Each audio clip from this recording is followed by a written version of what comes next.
Team Sérénité présente 5 minutes de pause.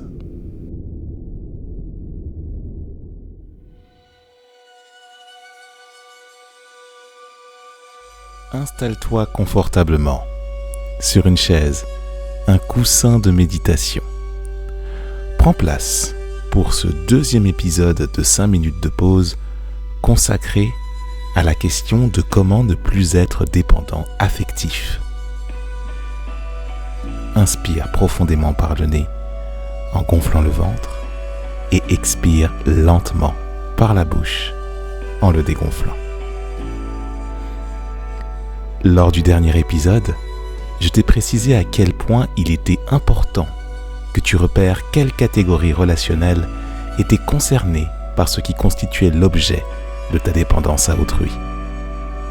Ta relation de couple, ton cercle intime ou familial, tes amis, tes proches, tes collègues, une personne ressource, une personne modèle ou un mentor. Il t'appartient de bien savoir définir le contexte relationnel qui fait l'objet de cette dépendance affective. Je t'ai par ailleurs proposé, une fois le contexte posé, d'entrer dans une démarche de remerciement auprès de cette personne. Si elle est physiquement accessible pour toi, c'est la meilleure des choses à faire. Si elle ne l'est pas, tu peux toujours accéder à son énergie par l'intention et la sincérité du cœur que tu porteras à la démarche. Le but de cette action consiste à te départir d'autrui, dans l'intention et dans le cœur, pour entrer dans la relation qui te suivra toute ta vie.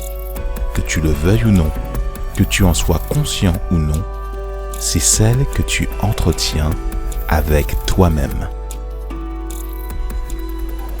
Car tu auras beau prendre cette question par tous les angles, tu n'arriveras pas à te séparer de ton propre personnage.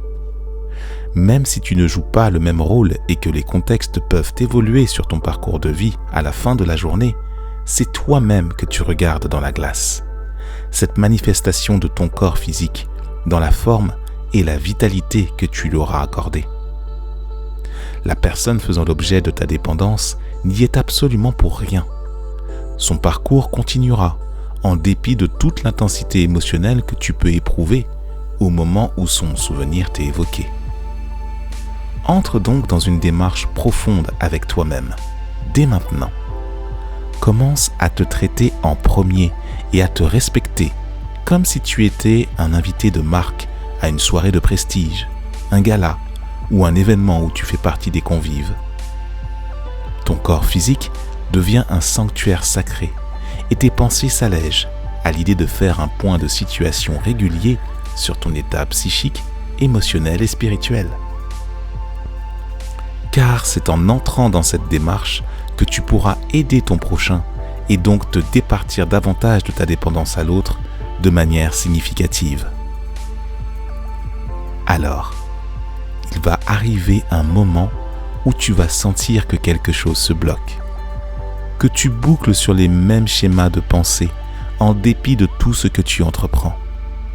Comment lever ces blocages et ces freins et ainsi ne pas replonger dans une histoire qui se répète inlassablement? Penser à soi, c'est une belle chose. Qu'est-ce qui fait que la dépendance peut se faire sentir de nouveau et de manière toujours plus intense, alors que l'autre peut être une toute autre personne que la première initialement? Connais-tu la théorie des poupées russes? Cette théorie créée par la Team Sérénité et qui te permet de prendre de la distance sur le film qui est ton parcours de vie et où tu joues le personnage principal? Sors de l'écran dès maintenant. Prends de la hauteur et perçois une bonne fois l'histoire que se raconte ton personnage et surtout qui en est le scénariste. Et dans quel conditionnement ce scénariste souhaite-t-il t'imbriquer en termes de lieu physique et en termes de contexte social? Puisque ça ne te met pas en joie, quoi d'autre est possible? Nous entrerons davantage à l'intérieur de ces questions et de ce concept de théorie des poupées russes dans le 3e épisode de cette série sur la dépendance affective des 5 minutes de pause. abonne-toi à la chaîne et retrouve-nous sur teamsérénité.com.